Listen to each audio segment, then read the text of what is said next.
And welcome into In-Game Chat for Saturday, January the 10th, 2026. A brand new year. I sound weird. Do I sound weird to you? No, I sound weird to me. No, I know it's been a while, but you still sound the same to me. Yeah, I know. It's been a while. Yeah. I don't know. That sounds weird to me. I don't know if it sounds weird to anybody else. Sounds cold? No. It sounds weird in my headphones. Are you stopped up? No. Just sounds weird in my head. Weird in my headphones.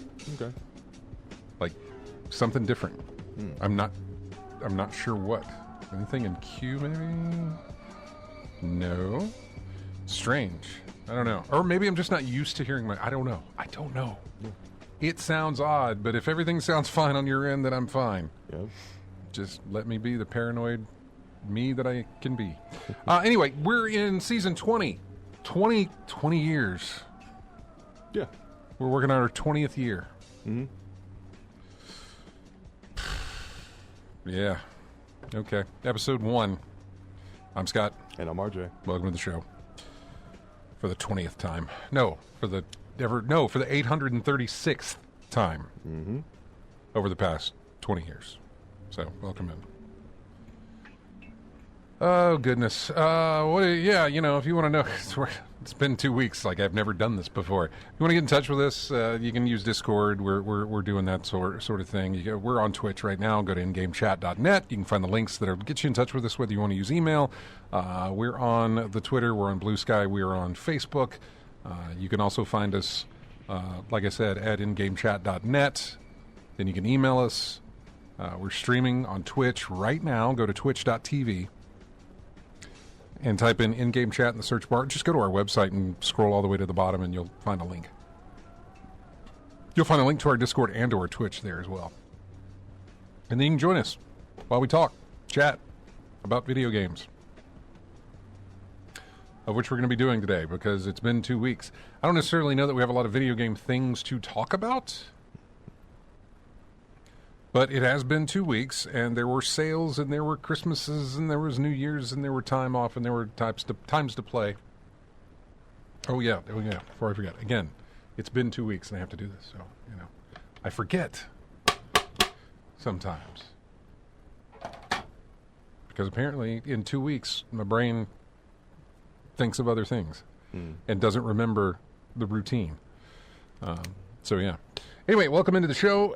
Like I said, it has been some time, and I'm picking up everything. This thing is picking up everything. Yeah, must have been some setting changes over the weeks that we haven't accounted for. I don't think so. I think it's just me being weird. Can you hear that? I heard it cut off. You did, because what you heard the noise go away, right? Mm-hmm. Yeah. Did somebody adjust? I'm so sorry, everybody.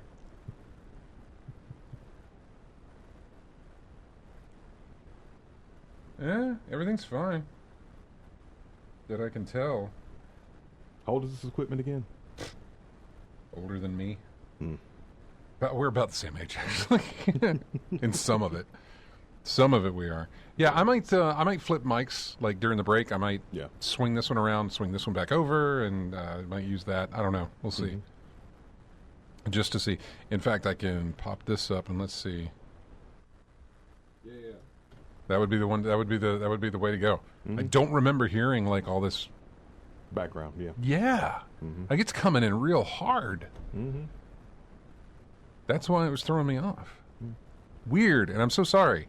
This is not something we can really test, I guess, because I didn't think it would be there. And then, you start the show, and it's like, what is this? Why do I hear this? So, anyway, I'm not sure. Could be that my headphones are too loud or something. I'm not sure. I'm just adjusting. Anyway, that's it. On-air technical assistance is actually what we're doing right now. So, it's been 2 weeks, and we got plenty to go into. But, of course, I'm going to throw it to you, as I always do, RJ, and find out what have you played, and also, did you pick anything up? Let's see. Well, for the most part, playing-wise, I've been playing Grand Theft Auto Online because there's been a lot of bonuses and perks being given to players. Feels like the last hurrah for GTA Online because, of course, they're prepping for GTA 6, and I guess when that rolls around, they're going to drop support or give less support than normal for the game. But there's been a lot of bonuses in terms of motorcycle club businesses sales and things given away free, double rewards of money and XP for various things. So I've been doing a lot of that lately. Played a bit more of MLB The Show 2025. Still doing the franchise and the season in that game, so I'm still having fun with that. Got back into the swing of things with the Virtua Fighter 5 Revo because I was busy with, of course, New Year's and Christmas family gatherings, helping my folks get to and from where they needed to go. Right. So I finally got back into the league play with that. In terms of picking anything up, GameStop had one of those buy two get one free sales on used titles. I was going to say, is it on the used titles then? Yeah. So I picked up a few titles and I had 3 in mind. But sorry, this sounds really bad. It sounds so much better. Yeah, but I had 3 titles in mind, of course. But as always, it never fails. It never fails in a buy two get one free sale.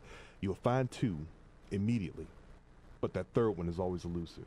And if it's elusive, you don't have a backup to get something else. So you're just looking around finding something that'll fill that requirement, right? That's happened to me with those usually buy 2 get this, or sometimes Amazon will run like here's 4K movie deal. Like if you buy this many, it's only going to cost you this much. And I'll look through there and it's like I could buy that, and then I look and I'm like, I don't really need that, I don't really want that. By the time I get done, like being indecisive, yeah.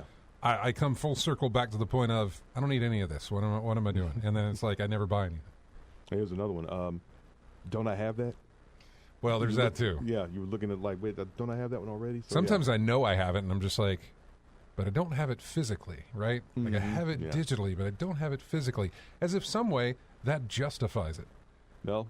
For you, it does. It's a collectible. I know. It's something in your hand. Hell, so in case something goes wrong with the network, you still got something in your hand you can play regardless. Yeah, I know. For you, it absolutely, matters that it's physical to digital stuff.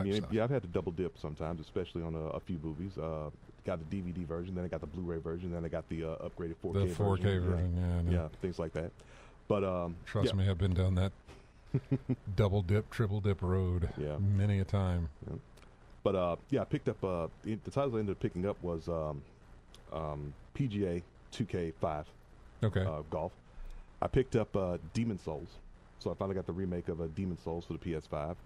And that's right, you have a PS5. You're getting PS5 titles. Yeah. So now, and you already have Astrobot, right? I've got Astrobot. You already have Astrobot. It came with the console, so I got that already. Good. Yeah, and then the third one I picked up was Armored Core 6. That's also from software. Yeah, from software. So I picked those 3 up. So I got those ready to put in the put on the console when ready. But I also did pick up a external hard drive, 8 terabit external hard drive, so I could put more games on there because I did the same thing for the PS4. Yeah. Eventually, that thing's going to fill up. In the PS5 case, it filled up pretty quick in terms of stuff I was putting on there, especially with Where Winds Meet. I think that's over 100 plus gigs on that game alone. So I make a stinky face because it's like, man, I hate that it's that. I know that's where we're going with a lot of games. Is that we used to. I mean, obviously, I say we used to. Back in my day, Yeah. God. Put a sepia tone on the video. I know, to be like, back in the day, man, when your game was hitting 50 gigs, we were like, this is a big game. Mm-hmm. That's 50 gigs. I remember Star Wars Force Unleashed 2 was like 80. What was Crysis 2 like? Well, I don't know about the size on Crysis 2. Crysis has always just been one of those, like, supercomputers can't run it. Yeah, because it's all completely. Yeah, well, that was the joke with Crysis. Yeah, the joke was you had to only folks at NASA could play this game with their supercomputers because no one else could. The size of games, like when Force Unleashed 2, and I don't remember the year on this one. Back in the 03s, 5s, maybe. No. We were still doing the show at the time, so it probably was back in the 10s. Perhaps. I know you're Googling it right now. Yeah. Oh, wait. I'm waiting. 2010. Hey, I got the 10s. Yeah. I got the 010 right. Mm-hmm. I mean, I threw out enough numbers. I was bound to hit something, right? Yeah, late October 2010. Yeah. So, the 010s, when that came out, I think it was like 80, 90 gigs, something like it was it was massive. And for that time, we were just like, wow, how's the game so big? Mm-hmm. It's a huge game, you know? Now it's like 80s coming in average, you know? I know Red Dead 2 was like 80 on install type thing, but it had more that it added to it when you had more stuff to put on it. So, yeah, I mean, it was a big deal when the games were that kind of size. So anytime, you're like, oh, it's 100 gigs for this. And I was like, man, ugh. Because it's like it's just eating up space. Mm-hmm. And just, which is going to do. That's how it happens. But that's the reason I got the external drive, the 8 terabit one. I would go bigger, but I don't think it can. I don't think the PS5 will allow you to go bigger than 8 terabits on an external drive. I could be wrong, but if that's the case, I'm pretty sure I've got enough to last me for a while. At least I hope so. But I think it's the same way with my PS4. You just run down the list of everything that's on there, and you check how much is in the store, how much storage space you got left, and you look at the list of all the games you got, and I see the gigs there, and I arrange it by size, and 110, 90, 80, things like that, and then there's a real big drop off to like 50 to 40, and it's like pretty good titles that I've liked that weren't that big. So it's not about you don't have to be huge to be a really good game. I mean, heck, how much fun do we have playing Pac-Man Championship Edition? I know, that's really thing, right? Yeah, well, no, I mean, I bought a lot of small games over the holidays, Mm-hmm. and I'm absolutely enjoying those. So, which is probably part of the allure right about now. How about size of the game, how much it takes up on your thing. We have to not have to have the hassle of taking it off your system back and forth to enjoy it.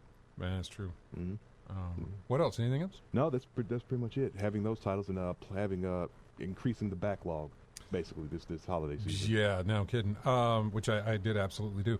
So I got sick over the Christmas holidays. Mm. Like, we did our show Saturday, and then Sunday I was fine. Monday was okay, I think. And then I think it was Tuesday when I woke up with like a sore throat. Mm. And I was like, uh-oh. And I did work here, and then we were off for the rest of the week. We were off Wednesday, Thursday, Friday, Saturday, Sunday. Yeah. And we weren't doing a show, obviously, on that week either. So the next day, which was Wednesday, that would have been Christmas Eve. Yeah, the next day I woke up. That night I went to bed with like a fever. Mm. Tuesday night I went to bed with a fever. Wednesday, Christmas Eve, I woke up and I was okay at times, but also fever would come back and that sort of thing. And we had like, I drive out of town to do Christmas stuff on Christmas Eve, and baby was there, and I was like, I can't go, I can't do that. So I mean, I stayed home. I was also taking care of some dogs, but that didn't matter. Yeah. I stayed home the entire time. I didn't see family. I didn't do anything. I also didn't game, and it really sucked because I really felt I hated it because it was like, man, I could put in some time on some games right now, right? Yeah. I could do it, but I did not have it in me to do it. You know, I kept up with my Snap, did some of the words that word game that I do and that sort of thing, but I just had nothing in me to sit down and like play anything. Yeah. And I don't even remember what I would have played or what I was thinking about playing. Mm-hmm. But I just didn't have the it was just couldn't focus. Right. I mean, I was still getting up and taking care of work. Like, I still had to get up and do work stuff from time to time. But once I had that done, it was right back to bed.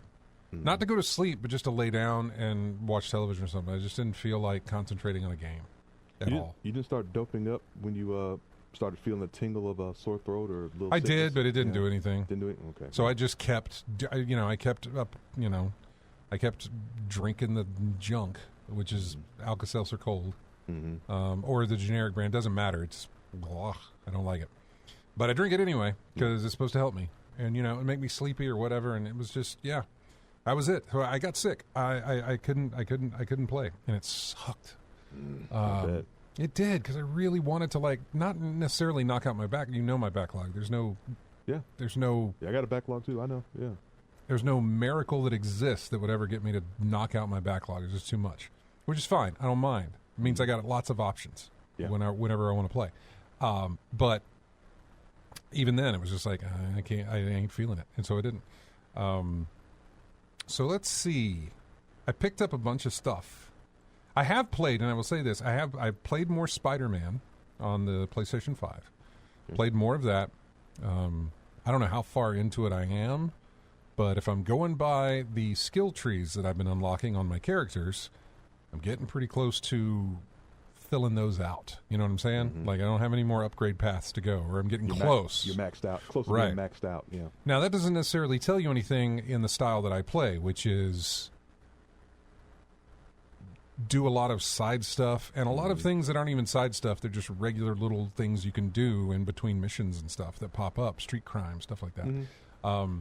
I do a lot of that stuff. Mm-hmm. Like, I do a lot of that stuff. I'll just be swinging through the city, and it's like, hey, there's a chase, or there's a break-in, or there's something like that, and I'll just go do that instead of doing the main mission that I should be doing, or any of the side missions. So I did a lot of that. I leveled myself up a lot. Mm-hmm. So I'm not necessarily sure that I am getting close to the end or not.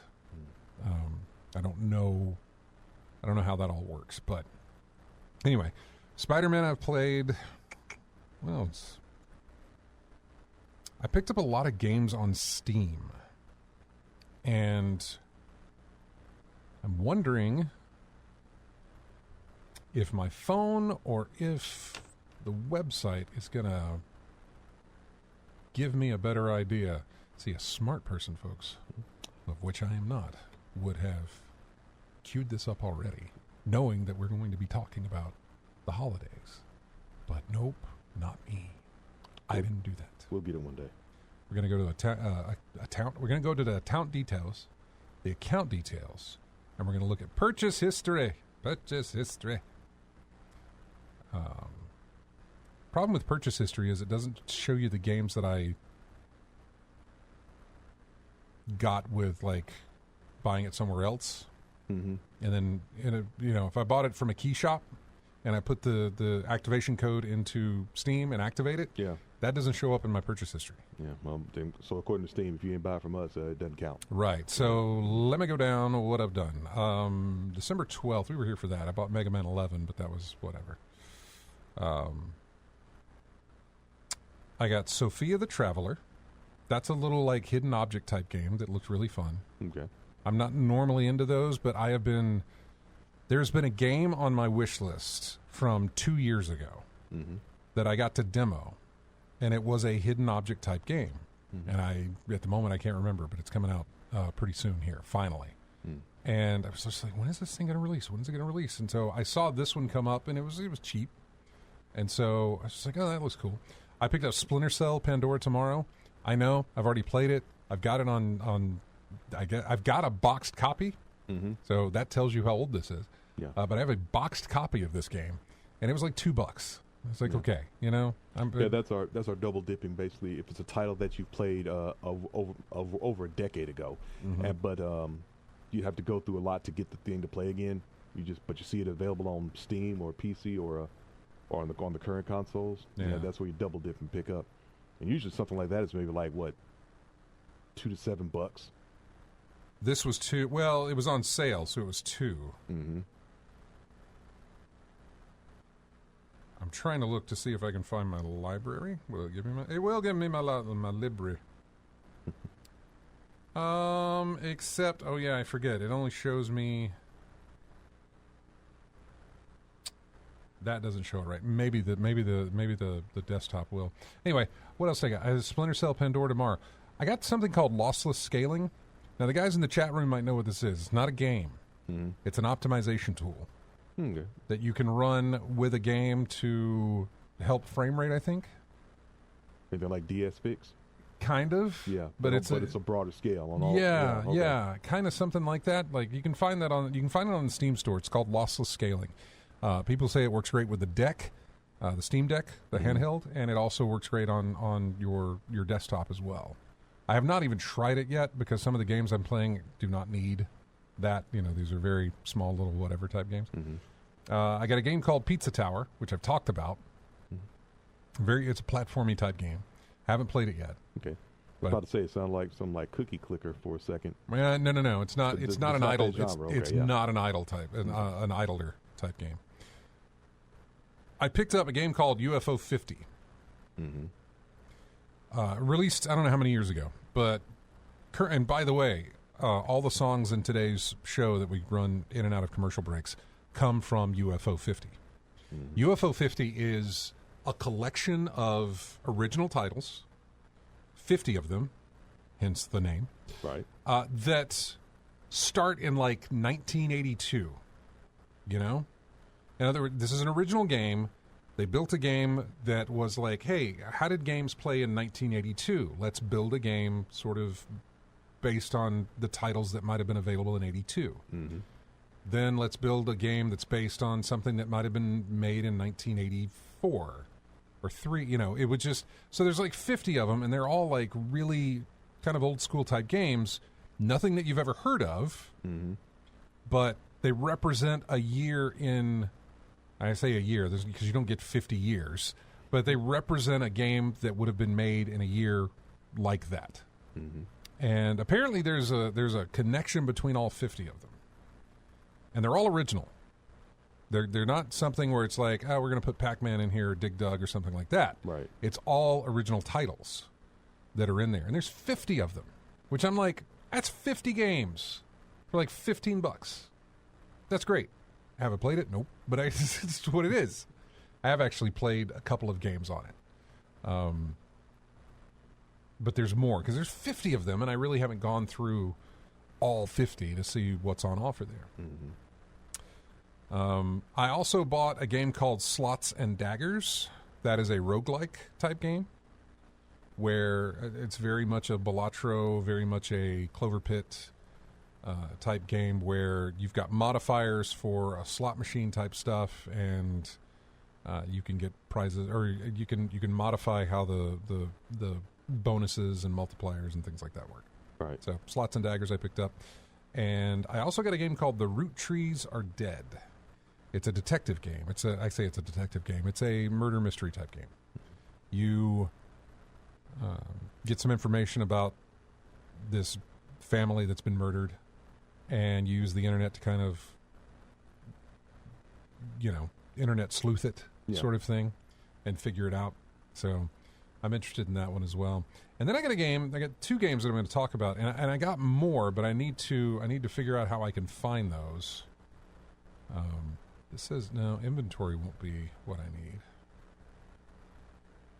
And store won't be what I need either. Ooh, activity. Can I see my activity? That might help. Hang on. I guess the price went up on UFO 50. Oh, I'm sure it did. At $25 now. Yeah, no, this was during the Steam Winter Sale. Yeah. Really good ratings though. 10 out of 10 on Steam, and Metacritic gave it a 91%. My Steam. Let me see if I can find my Steam library. I'm trying to. Is there any?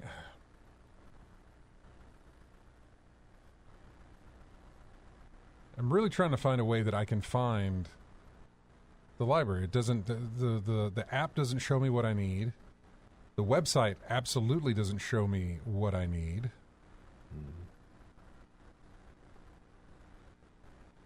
And none of this is really showing me what I need either. I hate this because I'm really trying to figure out what it is that I've got, and maybe I'll sign into this site with Steam and come back and tell you more about it, because we're getting to the bottom of the hour here. Let me tell you about the other 2 games that I got. They're very minimalist type games. The first one was Proverbs. Okay. This was a game that drawing a blank on him now. He used to call in a lot about some indie titles. His on air, his screen name was Spigot, and I'm trying to remember his name. I'm so sorry. I know that you might listen later on, Spigot. I've totally drawn a blank on your actual name, but I apologize. He does a lot of these indie titles, and Proverbs was one that he recommended to me, I think. And I said, I looked at it, and it was like $3, and I'm like, sure, $3, I'll try it out. So Proverbs is a massive game of Minesweeper. And I really can't stress enough, like, when I use the word massive, what I really mean. I mean massive. Massive game of Minesweeper. It's not necessarily a game where you will fail. In other words, Minesweeper is you land on a bomb, everything gets reset. You have to restart. Yeah. That's not the way this works. It still works the way that Minesweeper does, though. You have tiles that have numbers, and that tells you how many squares within that grid are a certain color. And you have to figure out which of those squares in that grid are that color, and then so you turn those on, and then the other squares in the grid that aren't, you turn those off. And as you do different sections, you reveal a painting. I say a painting, mosaic. Mm-hmm. But that's what it is, and it's called Proverbs, and it's based on a piece of art. And I'm going to try Proverbs game. Okay. Proverbs puzzle. Proverbs is a Picross Minesweeper hybrid, featuring a single an enormous puzzle. Enormous is in all caps. It's very huge. Inspired by Bruegel the Elder's 1559 painting, Netherlandish Proverbs. Netherlandish Proverbs, yes. Yeah. So it is a painting from 1559. And the more you fill in these sections, the more that painting gets revealed. I mean, I can go look at the painting right now if I wanted to. That's fine. Mm-hmm. I don't mind that it's spoiling me on what the end result is. It's just a really nice, relaxing sort of, let me click on some squares for a while and figure things out if I want to with the number system and stuff. Really kind of cool. The other game that I got, and this one's a little bit harder to describe. It's going to be real hard to describe. It's a game called Strange Jigsaws. Mm-hmm. When we did our best of 2025 list not too long ago, one of the last shows that we did, Strange Jigsaws was in there. And I was like, what is this? This is really kind of cool. I'm really interested in this. I didn't know something like this existed. Mm-hmm. And so I found it. I added it to my cart. It's like $3 again. I picked it up, and I really fell in love with it. I really did, like from the get-go. It doesn't tell you much, just gives you stuff, and you can mess around with it, and you can figure out, like, this has to go here, this connects to this. Once you solve an odd type of jigsaw type puzzle, I don't want to say, it's not necessarily giving you a picture with jigsaw pieces, right? Mm-hmm. It's not. There's a puzzle that tells you, there's a puzzle that gives you a grid, and you have a certain amount of blocks of ice and certain blocks on the grid that are on fire. And you have to arrange the ice over the fire to put them out, right? Right. You'll find that you can't do that with what is on offer. The amount of blocks they give you to put out the amount of fires can't be organized in such a way that every fire gets covered. And I must have spent 30, 45 minutes like, it can't go here, it has to go here, it has to do this, it has to do this. And I'm about to spoil it for you. It's very early on in the game, but I'm about to spoil it for you. At the top of that same puzzle is a use ice blocks, and it shows you a picture of an ice block, to put out fires. Shows a picture of a fire. That ice block that it gives you can be moved. It's in the example to show you that this is what they look like, but that is actually a piece of the puzzle. I didn't realize this. Mm-hmm. Took me a minute to figure this out. Once I could figure that out, I started thinking outside the box with it, and I was able to rearrange it, and like, oh, there's the solution. Love that. Mm-hmm. There was one that, once you solved the puzzle, you could then zoom into the puzzle. And as you zoomed into the puzzle, it's like you went through a doorway, and there was more puzzles for you to put together. And when you put those together, you could then zoom in further, and more to put together, and more and more. I loved it. I absolutely fell in love with it. Just because I was just like, this is fantastic. This is exactly, this hit the right, whatever in my little brain function. Sounded like a little nice little stage transition when you saw the puzzle. But there's tons of different puzzles. Yeah. And they're all like seemingly difficult at first. Mm-hmm. And that's the point of it, is like, I think there's a solution here. that is like buried in something obvious, which I really, really enjoyed. Yeah. It doesn't sound like, and it also sounds like it doesn't hold your hand. It absolutely does not hold your hand. Yeah. By the way, that's something else I wanted to get to. They don't tell you anything. Which is better. Yeah. They tell you nothing, and you can figure it out. They also don't give you really any hints, but you could also, I mean, it's the internet. You can go online and figure it out. You can figure it out that way, yeah. But it's that balance between holding your hand and making it too easy, or are the puzzles so difficult and we don't tell you anything, it gets frustrating and you quit the game altogether. Yeah, there's that too. Yeah. There's the aspect. It's like I saw some reviews like critiquing it, saying like this is a poorly built game because it does this, and this, and I was like, I'm okay with them feeling that way, but I don't share in that sentiment yet. I'm very early on. I don't know how much further this goes, but I just like the creativeness of it. I'm trying to think of everything else that I picked up that I didn't buy through Steam. I bought through key codes on other stores. Legit stores, by the way. I want to make clear that these were not they were key sellers, but they were legit key sellers. There's one called the Seance of, is it Blake Manor, I believe? That is also kind of a murder mystery type game. You have to figure out who did what or who the killer is or something like that. It's, again, more like, brain-solvy things. Yeah. Set in 1897 Ireland? I guess. Yeah.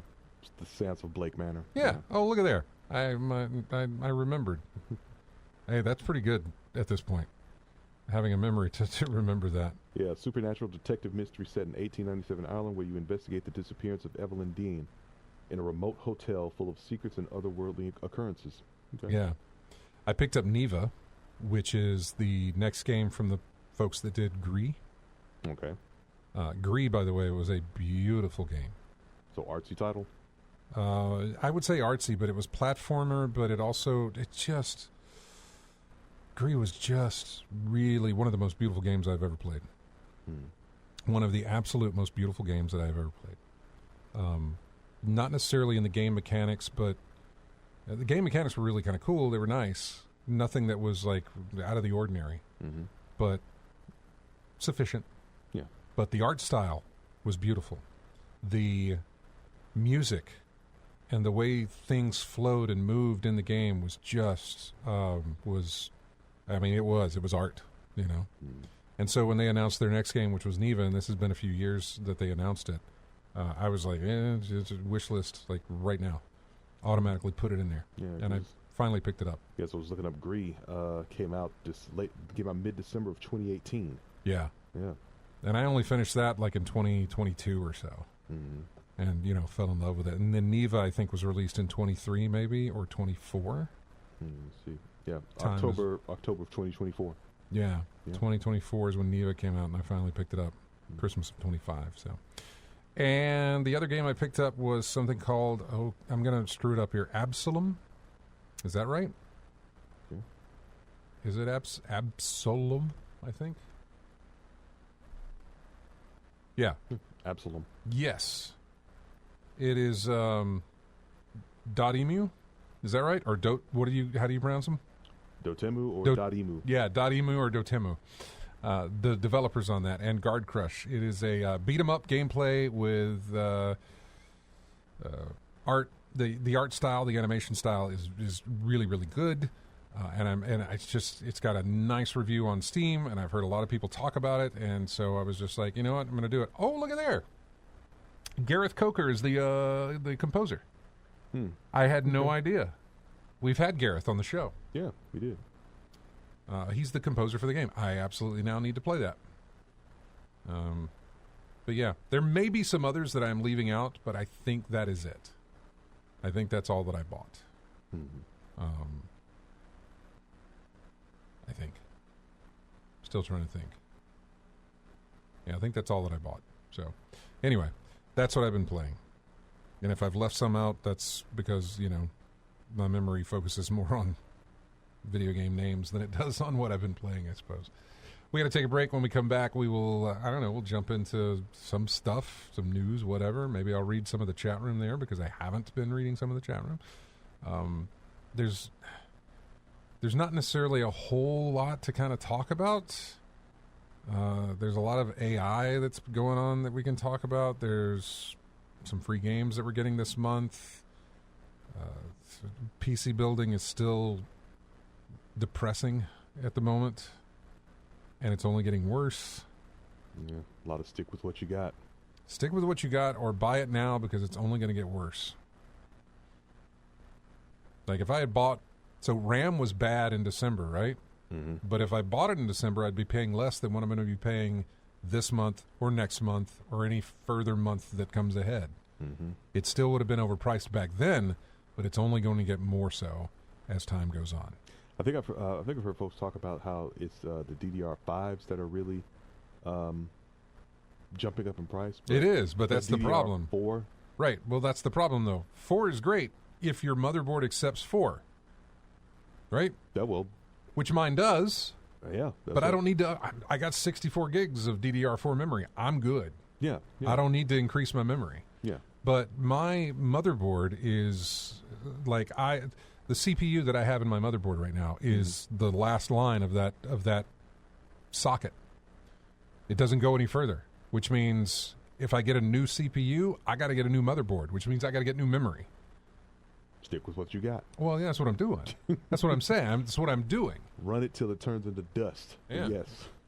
That's exactly what I'm doing. Yeah. But I can't. That's my problem, though. I can't advance without doing a complete overhaul of most of my system. Yeah. Motherboard, CPU, memory. Mm-hmm. That's a big problem. Mainly because of the memory. Yeah. So, yeah. Anyway, we're going to go to break here. You're not going to recognize any of these songs unless you've been playing UFO 50. They all are very kind of in a classic thing. I should have wrote down a year of when these games represent, but maybe you can guess by some of the way the music sounds. This one is called, it's from a game called Warp Tank. And the title is called Red. I don't know what any of that means, but it's in the game UFO 50. We'll be back with more of In-Game Chat right after this.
Hey, welcome back to In-Game Chat. That is a game called Paint Chase.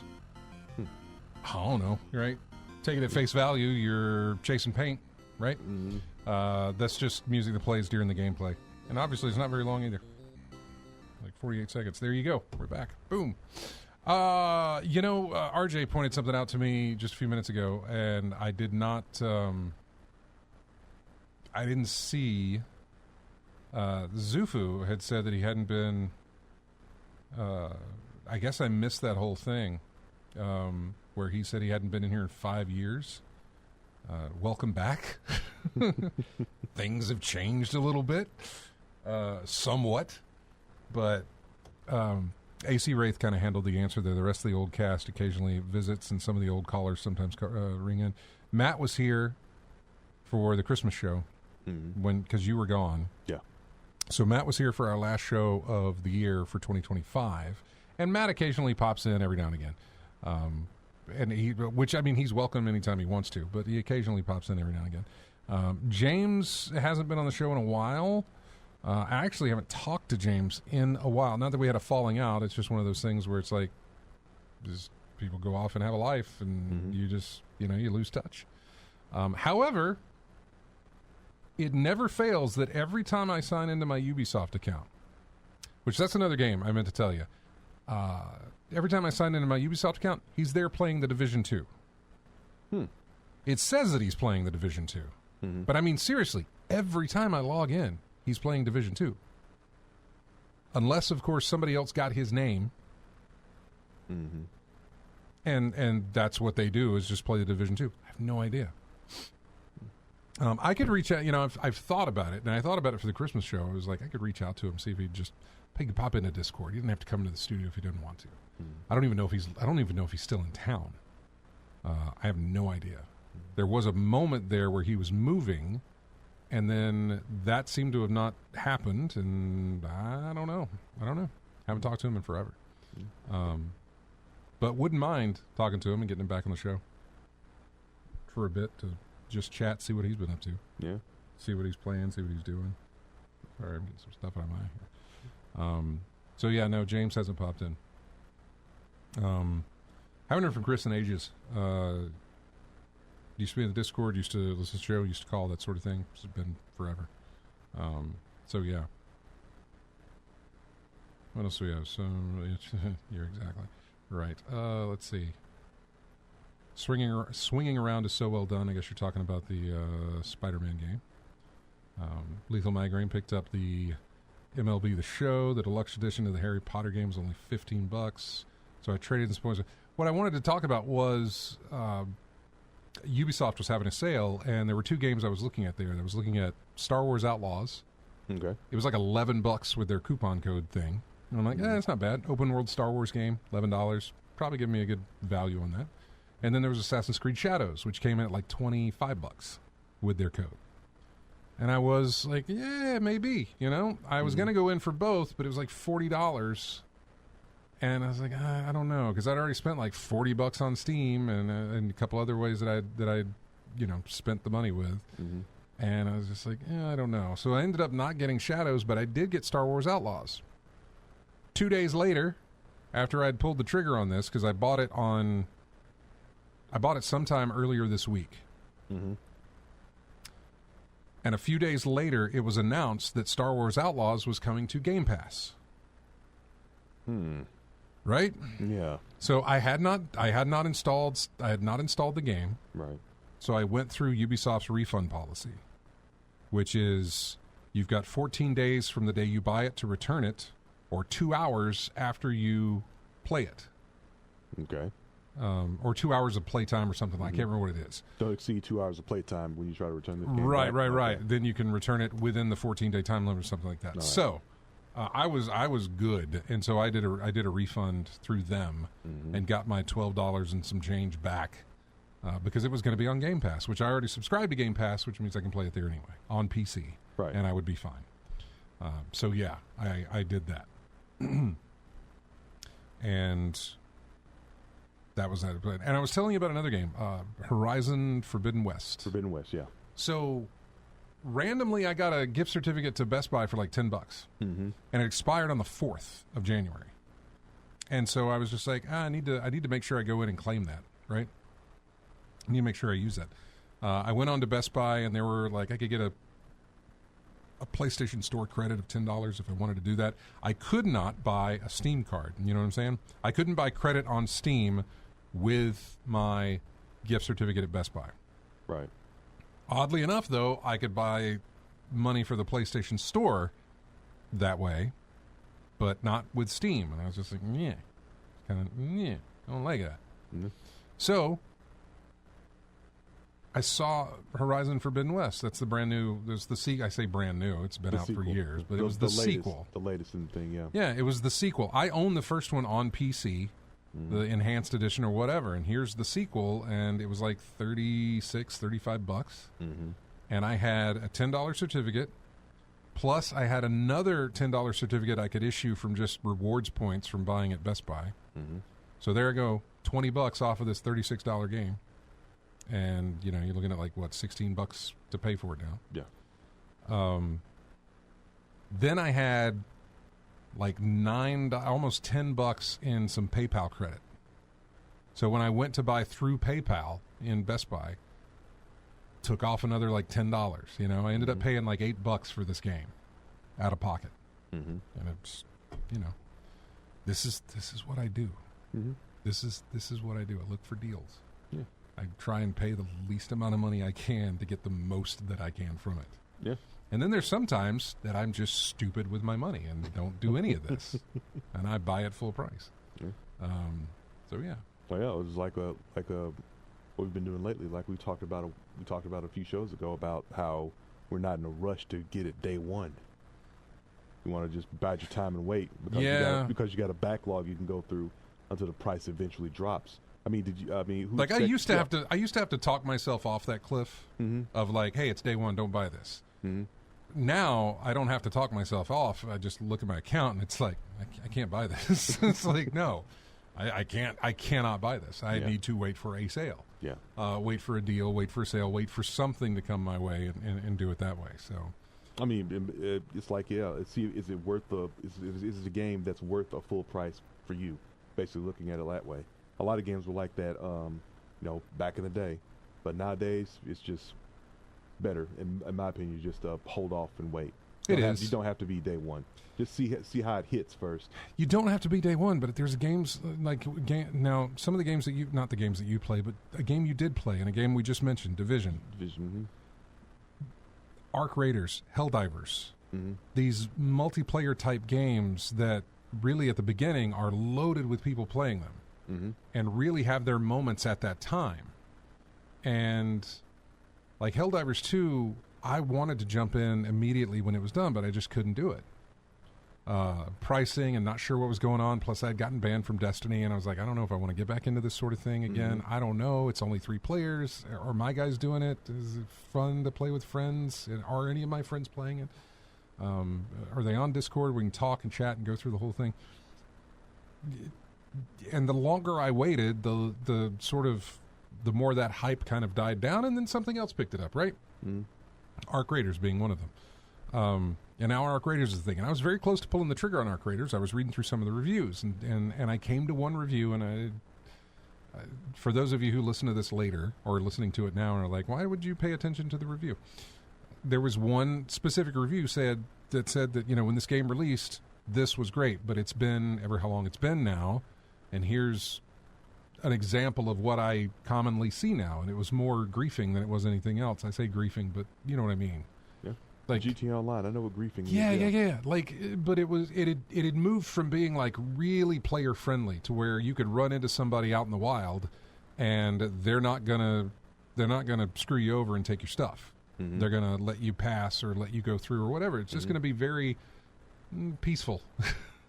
You're doing your thing. They're doing their thing. Nobody wants any trouble. We're just going to go about our ways and everything's fine. That doesn't seem to be the case anymore, according to that specific review. And so that kind of made me hesitate. It's like, man, I don't want to work for something and then, not get the rewards for the amount of time I put into it because there's a player who's going to, take me out. Well, the comparison I've had is still GTA Online, but there are ways to get around griefing. You can play with friends or play in a solo lobby. Well, yeah. Invite only lobby. There are ways around it. That's the other thing is for me to find friends or my friends playing it. Is my Destiny group playing this? Some of them are, but it's not like what it was for Destiny, obviously. Or Dark Souls, Demon Souls, Elden Ring, things like that. Playing in a solo lobby or making. I think it was Dark Souls where you could play as a hollow, and you won't get invaded. The only time you got invaded is when you were fully restored human with an ember. Then you got invaded by people coming in trying to kill you and take all your currency, right? But if you played hollow the entire way through, you'd have less health, but you wouldn't get invaded by anyone. The only thing you had to worry about was the enemies in the game. So there are ways around it. But yeah, there are games like that. The multiplayer aspect, you're gonna have griefing. You're gonna have griefing in there, and there's benefits to griefing, but there are ways to get around it. So yeah. So in that case, that reviewer must have had a particularly bad experience because I've had days like that. Yeah, I know. I've had days like that where I couldn't get anything done. I know that I can't necessarily take that review and say that this is the way it happens all the time. But it was enough for me to think, okay, $30 right now to possibly flip the coin on this. Yeah, second thoughts. Yeah. Yeah. Whereas I could find a bunch of smaller titles. I mean, I've got a bunch on my wish list. A bunch of smaller titles, and I can pay the 30 some odd bucks for this one game, or I can pay the 30 some odd bucks and get what I picked up. The Root Trees Are Dead, and whatever that other one was that I said. I don't remember. But yeah, the other games that I eventually went and picked up. So yeah, it's just or not spend the money at all. There's also that option to where you don't. But what kind of ridiculous plan is that, right? These games are on sale. If I don't get them now, I'll never get them. Yeah. Sometimes that's sarcasm, by the way, for those wondering. That's absolute sarcasm. Some of these titles go on sale quick. Some of them go on sale for cheaper than what they were at the time. I'm trying to remember the example. Somebody had mentioned it, where it's like, I just bought this for whatever price, and now it's this. And it was cheaper than what it was during the sale. Yeah. So yeah, you run into that. We're going to take a break because we're now at the top of the hour, and we need to. Plus, we'll come back and get in some news. I don't know what we'll look at here. We got free games for PlayStation Plus this month. We'll talk about those. We do have some best of lists, and I have no problem going over these. We have the 15 best under the radar indie games of 2025. We have the best of 2025 from movies to games and more. We'll see about that one. We also have the worst games of 2025 according to Metacritic. So there are those. Real quick, the James Bond game got a little delay, slight delay. First Light that got a delay. Not bad, like a month, maybe a couple of weeks or something. It's not a long one, but it got delayed. What else do we have? Oh, Red Dead 2. There's a new thing that has been discovered in Red Dead 2 after 7 years. Somebody has found a new mystery in that game that they're trying to solve. Yeah, there's a lot to talk about, and we're going to go over as much as we can for the amount of time that we've got, but not if I don't shut up and move on. Here is music from another UFO 50 game that is called Magic Garden, and this is just gameplay music that plays for that particular game. We'll be back with more of In-Game Chat right after this. God, it's loud.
Welcome back into In-Game Chat. So real quick on some of the news that we had over the past 2 weeks or so, Valve has discontinued the LCD version of the Steam Deck, which is what probably the majority of people have. The OLED version has only been out for maybe a year or so, and they were being sold concurrently. You could buy either one if you wanted. LCD being cheaper than the OLED. But now they're discontinuing the LCD, so the OLED's the only one that you're going to be able to buy. Which means you've got a collector's item if you have the LCD version. Coming soon to eBay. So yeah, there's that. Let's see. We have the best of. Well, this is from Polygon, and they decided to do the best of 2025 in everything. The best of. Jesus. Okay, never mind. I'm not doing any of these. It's too much. It's absolutely the 50 best games of 2025. the 10 best horror TV shows, horror movies, the best science fiction, fantasy stuff, blah, blah, blah, blah, blah. Then they've got one that says the game environments of 2025 we love so much. And all these other things. It's like, nope, not doing it. Not gonna go through all that. So skipping you, which I should have done from the beginning. Let's do the 15 under the radar games you may have missed in 2025. Game called Angeline Era. Feels like a long-lost PS1 game, but not in the way that you're thinking. It's blocky overworld. Looks like it was pulled right from Final Fantasy VII, but it plays nothing like it looks, trading in RPG battles for bump/combat that has you tactically bumping into enemies to auto-attack them. Interesting. Game called Battle Train, which looks like it's a deck-building roguelike type thing. Which is interesting. Bionic Bay. Ooh. Gives me Limbo vibes, yeah. At first, Bionic Bay is about scaling ledges and jumping across chasms. Then you unlock the ability to switch places with many of the objects you come across. Suddenly, you have to start thinking. With the right timing, could this box protect me from that laser? Can I drop a barrel off a ledge and swap with it to jump higher? What happens if I switch places with a bomb? And that's just one example of what Bionic Bay's abilities, with each one opening a new range of gymnastics, both mental and physical. Interesting. So Limbo with parkour. Kind of, yeah. Blade Chimera. It's an excellent throwback that wears its Castlevania inspiration proudly on its sleeve. Armed with a magical demon sword, players slash through dense pixel art environments in an action RPG that gives you plenty of space to craft your perfect playstyle. Guns, sword, whips, and spells give you plenty to work with in a terrific Metroidvania that's heavy on the Vania. If you're looking for some straightforward action delivered through crunchy pixels, let Blade Chimera be your next backlog assignment. That sounds fun. Ender Magnolia, Bloom in the Mist, which is also seemingly another Metroidvania type game. Kaizen, A Factory Story. No game this year made me feel smarter than Kaizen, A Factory Story. In this creative puzzle game set during the rise of Japan's mass production age, players are tasked with creating efficient assembly lines in order to create products as cheaply as possible. That's accomplished by placing down gadgets and programming actions that will let machines cut, flip, and weld parts together. There's no one right solution. Each puzzle is a test of your engineering ingenuity that opens the door for a wealth of eureka moments that had me thinking about assembly line tricks I could build all day long. The hook fuels a nuanced story about the benefits of mass production, but what we lose when we trade in human hands for mechanical ones. Game called Metal Eden, which gives Titanfall vibes, which is always good. The Midnight Walk. That is not one that has gone unnoticed by me. It's VR, and it doesn't have to be VR, but it's VR. Maybe it does have to be VR. I don't know. Very Burton-esque looking I know. game It's there. really nice. If you only have time for one game, don't sleep on The Midnight Walk. The moody stop-motion adventure puts you in the middle of a Tim Burton movie filled with whimsical little weirdos and creepy monsters that will haunt your dreams.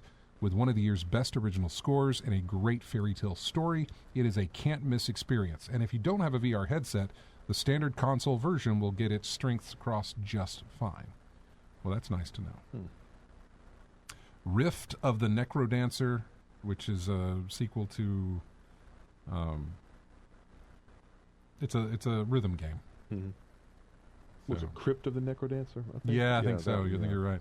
The Seance of Blake Manor got on this list. Yep. So yeah. Skate Story is on the list. I've been interested in that, but sort of not. I'm not sure about Skate Story. It's a skateboard type thing, but it goes a little bit deeper than that. Squeak Ross, Home Squeak Home.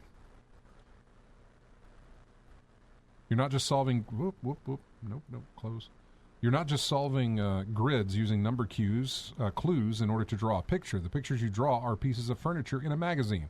Once a puzzle has been cleared, you can place that object in your rat avatar's house and decorate to your heart's content. Yes, somebody put Animal Crossing in a Picross game, and it's fantastic. If decorating isn't so much your thing, at least come for the rodent facts that get emailed to your in-game PC from time to time. Then there's a game called Time Flies. It captures an existential crisis in a jar. The unique life sim gives players a simple task. Complete your bucket list before you die. Easy enough, except for the fact that you're playing as a simple housefly who won't survive longer than 2 minutes. That time varies as the fly's time mirrors the life expectancy rate of whichever home country you've selected. As depressing as that premise may sound, Time Flies is full of light, and not just the kinds that will zap your insect friend dead. It's a slapstick celebration of life that teaches us to enjoy life to the fullest, not letting any precious second go to waste. You never know how much time you have left until the end, so why not check something off your bucket list today? Wheel World is a game that I played. It's a cycling type game, and I've played that before. I kind of liked it. It was on Game Pass. I enjoyed it. Wizard of Legend 2 is another one, and that's the list there for you. Not bad on some of those recommendations. Wheel World, is that like a chill game? Just ride your bike around and see the sights? It is a chill game, but you can also participate in like races and stuff like that if you want to. It's also about unlocking areas.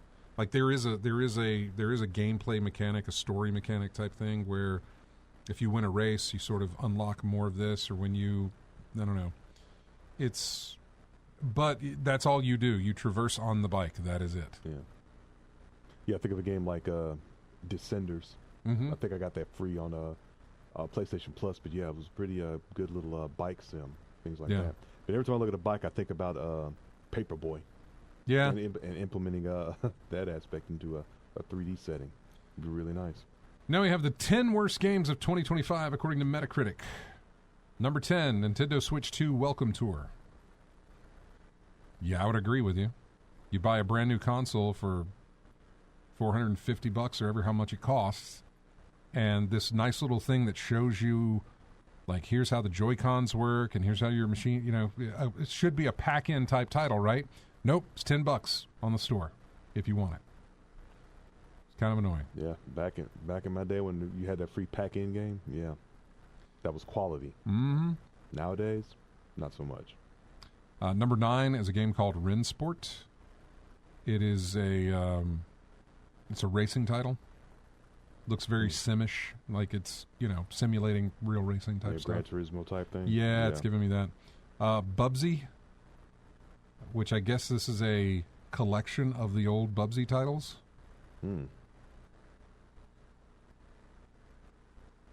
Hunter x Hunter.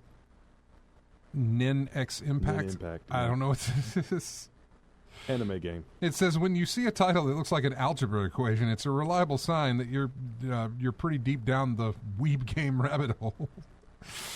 Oh, Neptunia Riders versus Dogoos. This is a motorcycle action game where you collect legally distinct Dragon Quest slimes with cute dog faces. It's based on the Hyperdimension Neptunia RPG series, which features candy-haired girls inspired by retro game consoles, and sounds like it would give me a headache. Yeah, not really interested in that one. I don't see a motorcycle in this picture at all. Which one are you talking about? You said Neptunia Riders? Oh, yeah. Motorcycle action game. I don't see a motorcycle in this picture that they gave me, so yeah, go figure. Captain Blood. It looks like a throwback from 20 years ago. There's a good reason for that. It was initially in development during the mid-2000s for Xbox and then later Xbox 360. After nearly 2 decades of development hell and legal battles, the lost game was revived by a small publisher, and I guess they got around to releasing it. Number 4, Scar-Led Salvation, a Returnal-inspired third-person shooter. Number 3, Ambulance Life, a paramedic simulator. Yeah, I'm pretty good about skipping that one as well. Tamagotchi Plaza, which involves those Tamagotchis, those little digital pet things. I don't know if you remember those from way back when. The ones that cause car crashes? Mm-hmm. Yeah. And then the number one worst game of 2025 ends up being Mind's Eye. With Grand Theft Auto... so Mind's Eye, the debut game from ex-Rockstar bigwig Leslie Benzies' new studio Build a Rocket Boy. A catastrophic flop right out of the gate. Lousy combat, dull plotting, horrendous face-melting glitches, and underwhelming missions left critics scratching their heads and wondering what went wrong. In a scathing one-star review, Eurogamer called it a cataclysmic failure, pointing out that there are action games 10, even 20 years older than Mind's Eye that are infinitely better to play. Max Payne 3, which is 13 years old, and the weakest Max Payne game, is a masterpiece compared to this.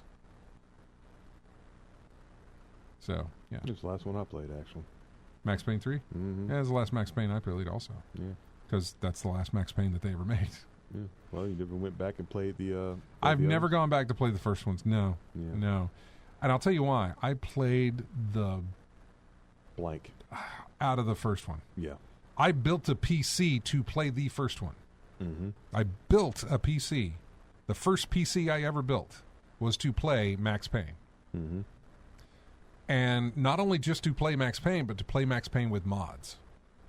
Because they did all these different Matrix mods and things you could do with it because of the bullet time and everything else. Yeah. It was like, that's what I want to do, so I built a machine that could do that. Mm-hmm. And that took me down this hole of playing PC titles and building PCs. Yeah. So yeah, no, I played enough of Max Payne 1. Max Payne 2 is really good as well, Mm-hmm. but it's rarely talked about. But it was a wonderful, like, just as good a noir story as the first Max Payne. I had a good time with that one too. Yeah, but it's rarely talked about. Mm-hmm. We know it exists, but people rarely bring it up. They talk about the original because of the bullet time. They talk about 3 because it was kind of a departure from what they were doing, Mm-hmm. and it was, just a different Max Payne type thing with it. So yeah. What else do we have? The Switch 2 Mario Kart World bundle.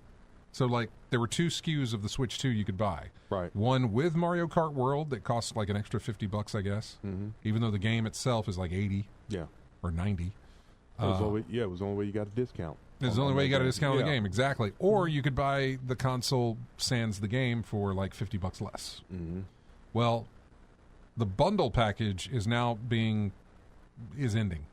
In other words, we're not making any more of the bundle package anymore. So you're only going to get the console itself until these run out. So there is a limited quantity of those still left, but, they're still out there. Are you surprised that Nintendo made a bundle at all? The way they are with costs and prices and all that?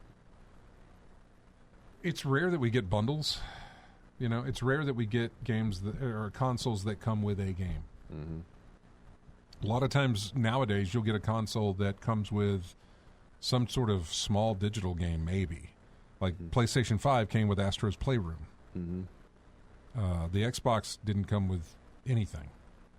Except the Xbox gives you like a month free of Game Pass, which gives you a ton of games. Mm-hmm. If that's what you want to do. But you rarely get that anymore. So, yeah, if it's going to bundle it like that, and it's going to be at a discount for what I picked up the Switch 2, the bundled version, because, well, at the time we were dealing with tariffs. We didn't know if the price that they had set was going to stick or if it was going to go up. We knew it wasn't going to come down. We just didn't know if it was going to go up. And we didn't know if later in the year it was going to go up. Yeah, especially with Nintendo, nothing's going down. Right. If at all. Yeah. So we didn't know what was going to happen. There was like, you get it now, and if the price goes up, then, hey, good, you got it at this lower price. Yeah. If you think about it, pick it up. Mm-hmm. Yeah, because it's only going to get worse. That's exactly what I did. Yeah. I still haven't opened the damn thing up. It's just still sitting there waiting for me to optimize it, plug it in, set it up, and do all that. Yeah. It's still sitting there. What else do we have? I'm going to skip that for a moment because I do want to talk about Vince Zampella. There's not much that I could really talk to you about him, but I'd rather him not be just a really quick throwaway to talk about. What else do we have? What are our PS Plus monthly games for January? I'm opening this up just to see what we got. Need for Speed Unbound. That's a Criterion developed game, by the way. Disney's Epic Mickey Rebrushed. And a game called Core Keeper. So, those are your 3 games for PS Plus members this month.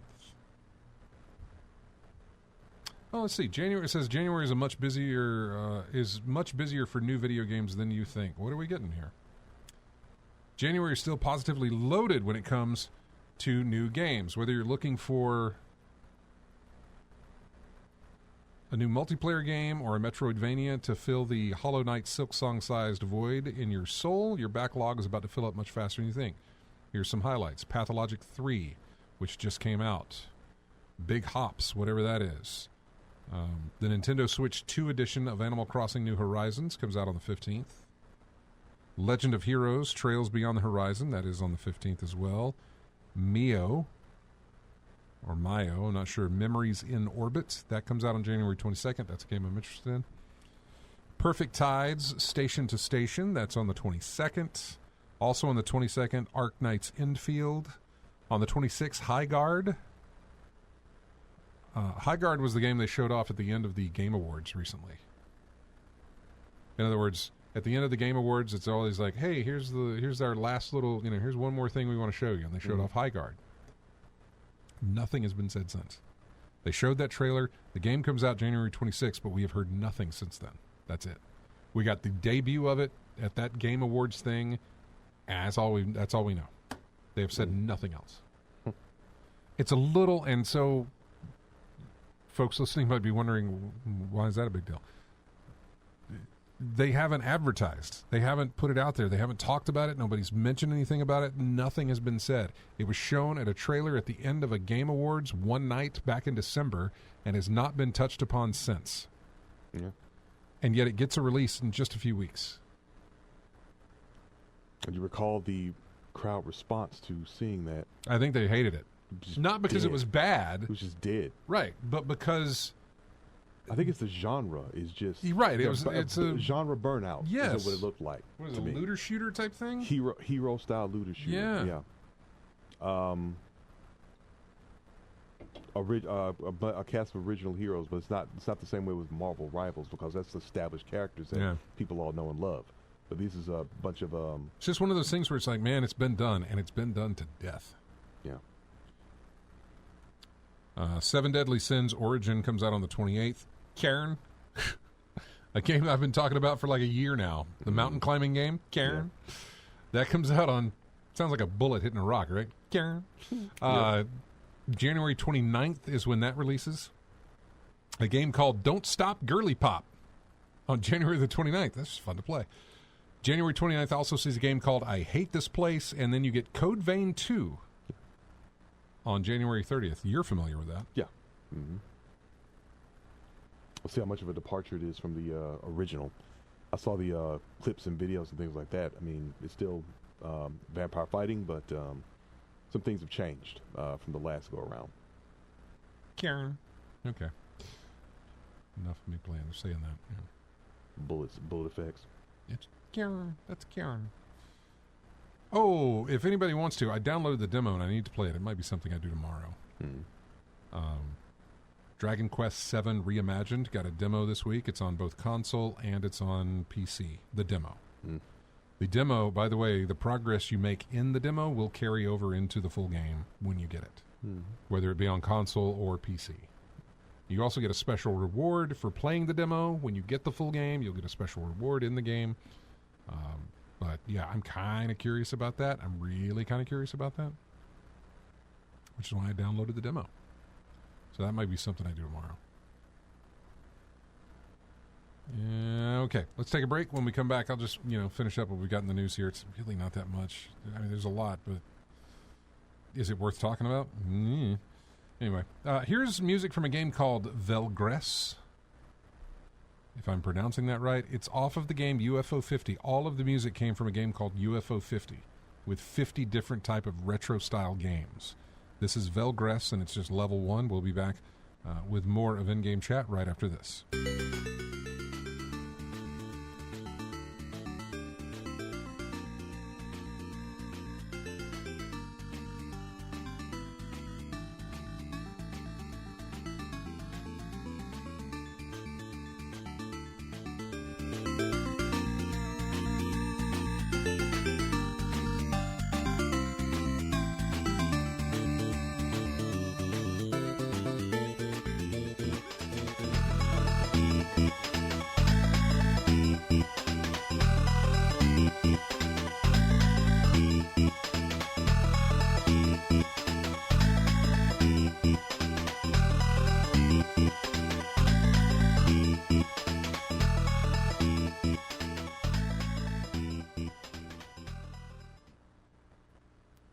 And welcome back. That song goes down really fast.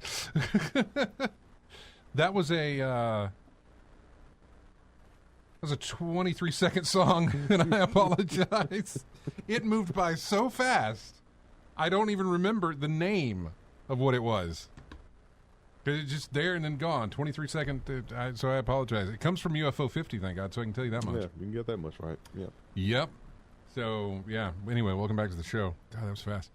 I wanted to mention Vince Zampella. He is the co-founder of Respawn Entertainment, and he's the head of the Battlefield series, working for EA. Vince was behind like Titanfall and Star Wars Battlefront, I think is what it was, or one of the Star Wars titles that they worked on. He passed away in a car accident just before Christmas, I believe. 55 years old. And I just wanted to really mention that. We never had him on the show. Not that it was something that we wouldn't have done. We never reached out to him to ever have him on the show. But yeah, he passed away. I mean, just tragic accident there. I don't necessarily know what this means for Respawn. Probably nothing, as far as like what they're working on or what's going to happen. But it really kind of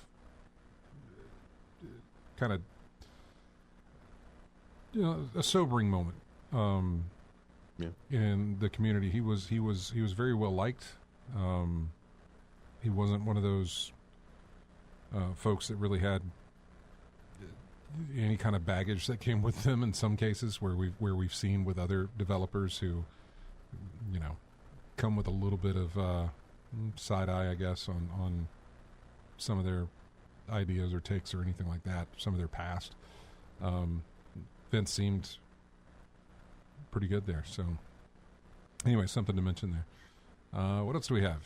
CD Projekt Red is selling good old games. So GOG is being sold, although they assure us that it is going into very good hands. What else do I have? There's if you're an Amazon Prime, if you're an Amazon Prime member, you're getting 23 games free this month. Almost a game a day. I need to fire mine up and collect whatever's been released so far. It's pretty good stuff that is available. What else do we have? Avowed. Remember me? I used to play. Remember me playing Avowed? Yeah. Played that for a while. Mm-hmm. It's now getting, and it's an Xbox game. It's made by Obsidian. I believe it's Obsidian. And that is now getting a PlayStation release. It's one of those Xbox games that are getting released on a PlayStation. Just one of those neat little crossovers that have happened where you can find an Xbox game on a PlayStation.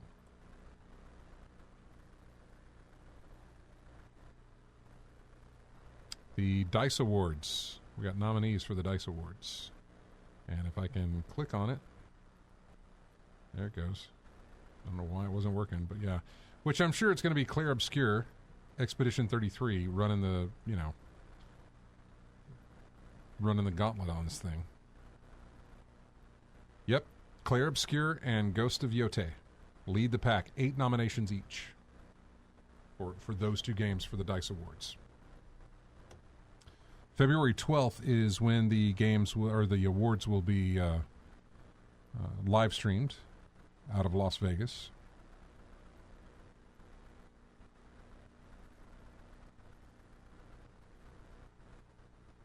I'm trying to see if there's anything worth looking at. Outstanding achievement in animation, outstanding achievement in art direction, character, original music composition, audio design, story.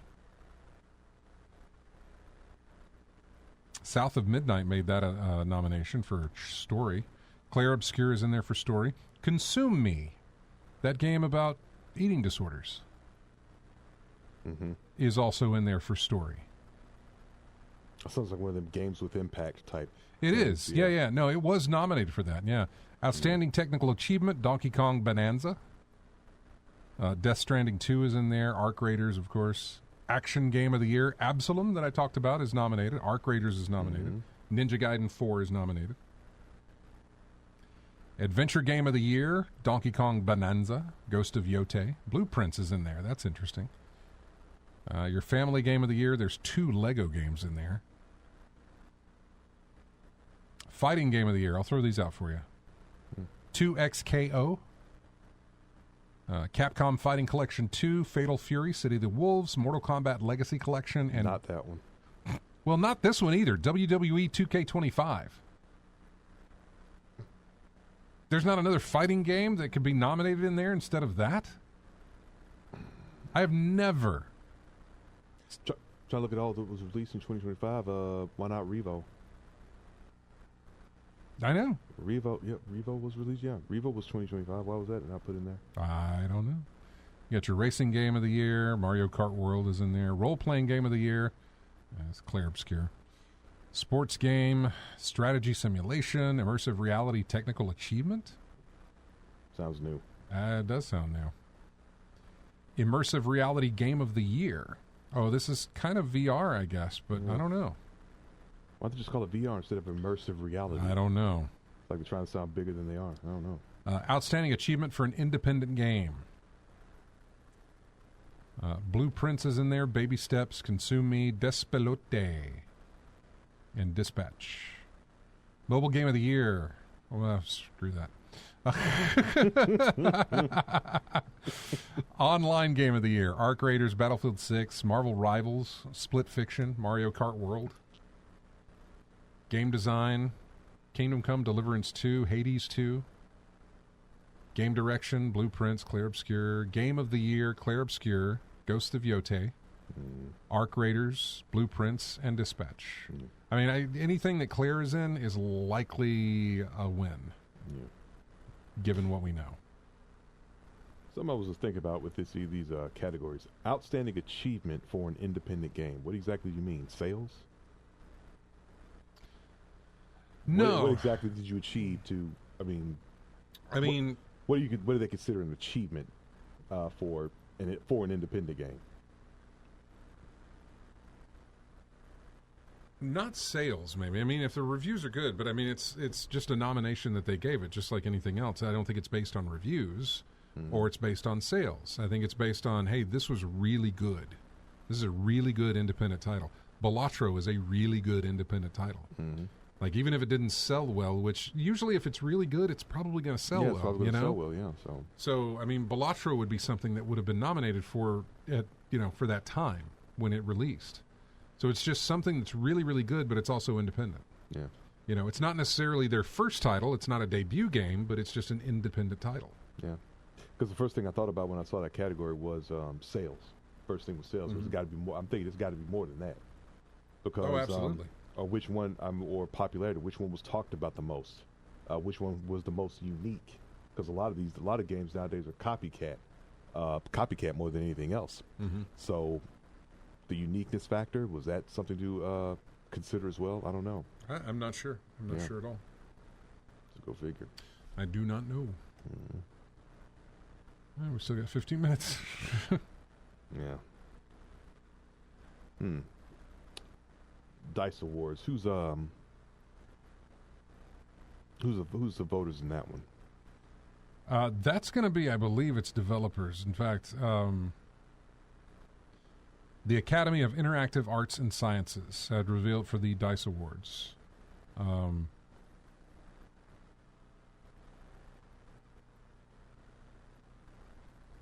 they're the ones who pick, who choose the Academy of Interactive Arts and Sciences. Yeah, I believe it is. They make the nominees, put it out there, and then the developers vote on it. I think I'm looking here to see if I can find out more. The DICE Awards, formerly the Interactive Achievement Awards, is an annual award show in the video game industry and commonly referred to as the video game equivalent of the Academy Awards. The awards are arranged by the Academy of Interactive Arts and Sciences and held during the annual DICE Summit in Las Vegas. DICE is a backronym for Design, Innovate, Communicate, Entertain. The DICE Awards recognizes games, individuals, and development teams that have contributed to the advancement of the multi-billion-dollar worldwide entertainment software industry.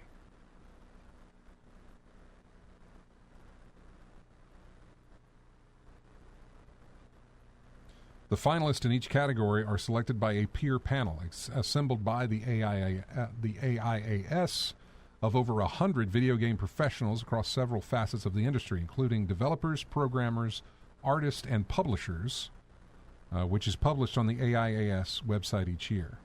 The nominees are then voted on by the full membership of AIAS, which is over 33,000 members, via a confidential and secured voting system. And then they're announced at the DICE Summit in Las Vegas. So that gives you an idea of who's involved. I guess with all these awards and things coming up, we always talk about. Well, they've been doing this since 1998. Yeah. I just always think about which one has the most credibility. This one or the BAFTAs? Now, the BAFTAs is their British version of the same thing. Yeah. Going back to 1998 for the DICE Awards, the game of the year was GoldenEye on the N64, which makes a lot of sense. That thing was huge. Everybody was playing that. Yeah. Legend of Zelda: Ocarina of Time in 99. In 2000, it was The Sims. Halo won it in 2002. The first Call of Duty got it in 2004. Well earned. Half-Life 2 picked it up in 2005. Uncharted 2 picked it up in 2010. Skyrim got it in 2012. The Last of Us in 2014. Fallout 4 in 2016. God of War in 2019. Hades got it in 2021. Elden Ring picked it up in 2023. Astrobot picked it up in 2025. And I'm almost guaranteed to tell you that Clair Obscur will pick it up in 2025? Yeah, they got it for 2024. It was announced in 2025. Yeah. So for 2025 it'll be Clair Obscur. I'm almost positive to tell you that. So for the DICE Awards. I haven't paid attention to my chat room here. Split Fiction. Thars finished up Split Fiction. I'm interested in that one. I didn't see a good sale on it for the holiday sale, but it's something they'll eventually pick up because I am interested in that. It's been received well. Yeah, it's from the game. It's from those game makers that do all the co-op games.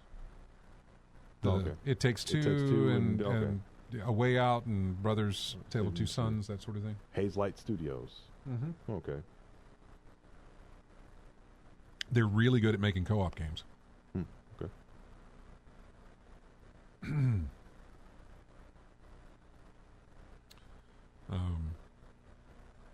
Yeah, there is a developer direct coming up on January 22nd from Xbox. Hopefully we'll finally get a release date for Fable. That's what Thar would like. I would like that as well, although I don't necessarily think we're going to get one. I'm not sure what they're going to be showing off at that thing, but I don't know why. I just don't think we're going to get one.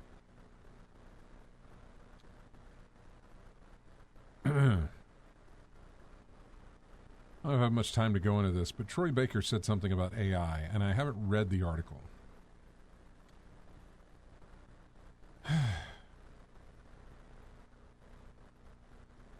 Okay. Troy Baker, the voice guy who does the Indiana Jones voice there, Last of Us. He was Joel in Last of Us. He sounds a bit more optimistic than most. In a chat with The Game Business via Eurogamer, Baker said he's not scared of AI tech and suggested that when it all shakes out, a big impact of AI could be to renew people's interest in human-made art over machine-generated content. This is quoting him. AI can create content, but it cannot create art. And the reason why is because that invariably requires the human experience. What I see happening is that this birth of AI and this burgeoning industry of it is actually going to drive people to the authentic. And we're going to see opportunities of, I want to go and watch this person sing this song live. I want to see theater. I want to read books. I want to have this firsthand experience as opposed to the gruel that gets distilled to me through a black mirror. As for artists themselves, Baker doesn't see their role changing. People go, look, what can AI do? It's like, yeah, okay, I see what it's capable of doing. It doesn't matter. And we don't need to diminish it. We don't need to denigrate it. We don't need to demonize it. We just need to go, okay, it's there. But it still doesn't remove the choice for me as a performer, as a producer to go, but I choose to do this. If anyone's scared of AI, reckons Baker, it's people that are dealing in the business of content rather than capital A art. There is no doubt that AI can make content way better than humans. By far, it can crank it out, no problem. It can create content, but it cannot create art. And the reason why is because that invariably requires the human experience. Now, the author of this article says, call me cynical, but this strikes me as a downright Panglossian take on the potential impact of AI on human artists. He's not wrong, obviously. Artists still want to create art, even if everyone has ArtBot 3000 on their phones.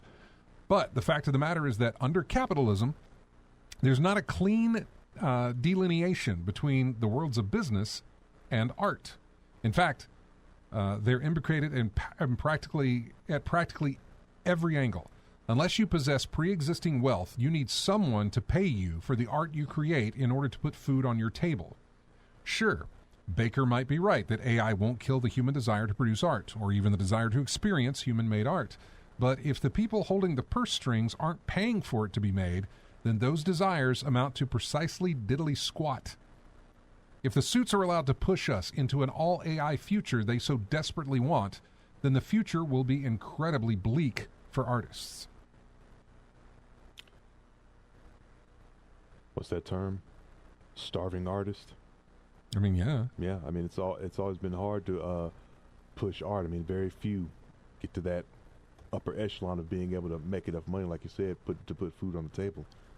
But what I've always said, man, business is going to business, and whatever's the cheapest option of getting the part that they want put out, that's what they're going to use. And if AI does that, why pay you when this computer program we invested so much in will do it a fairly good enough job for a much cheaper price in the long run? Which is something he obviously has yet to experience. He's Troy Baker. I know. Yeah, he's right up there with voice actors, but he hasn't. Yeah, I can get imitation Troy Baker off of AI. Yeah, you know, exactly. Like he hasn't. I don't think he's had that. I don't know that he's had yet to experience that. Where I can take his voice, I can just look. Highlight that part you said yet, because it's coming. Right, it's coming. No, it absolutely is coming because they're spending so much on video games these days to make them that when they get down to it, it's like obscure. Yeah, it's like where can we? No, the big ones are doing that. It's like where can we cut costs? Well, we can have AI do the voice stuff. Although I don't necessarily know that they will. Because I think they'll move towards AI working to replace more people on the development team than they would make on the production side of things. You know what I mean? Like, hey, we can still pay these voice actors. In fact, we can save money to spend on the voice actors by using AI to implement coding and implement game development. I mean, hey, you got AI writing scripts, don't you? You got AI. No. You got AI making songs. Like full-on written, produced songs. Some of them are absolute crap, but they're doing it. Well, it's like, is it the same ratio as actual performers nowadays? Oh, it'll be even more. It'll be more so. Because AI can crank out a song in no time. Yeah.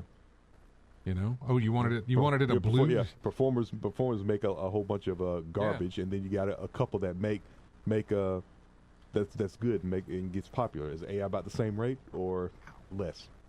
That I'm not sure of. Yes, I don't know.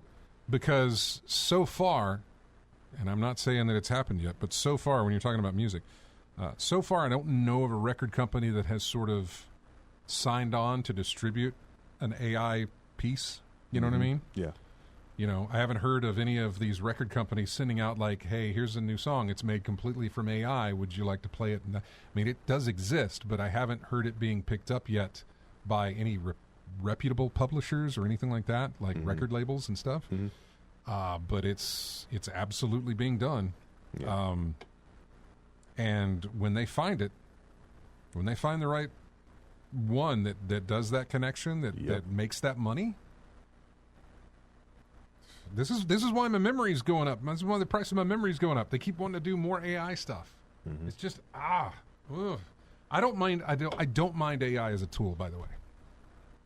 I don't necessarily mind AI to assist in things. I'm not saying actually replacing a human. I'm saying if I write something out, I don't mind the AI going through it and saying, well, maybe you would like it to sound like this or change it this way or whatever the case. To tweak it a bit. Just to kind of proofread my stuff, if that's the case. In that form, I can't really necessarily see too much of an issue with it. But like in creating art, which is one of the first things I ever did with AI, was like, give me an image of blah, and just throw it out there. And it like gave me something. And I was like, wow, that's really kind of cool.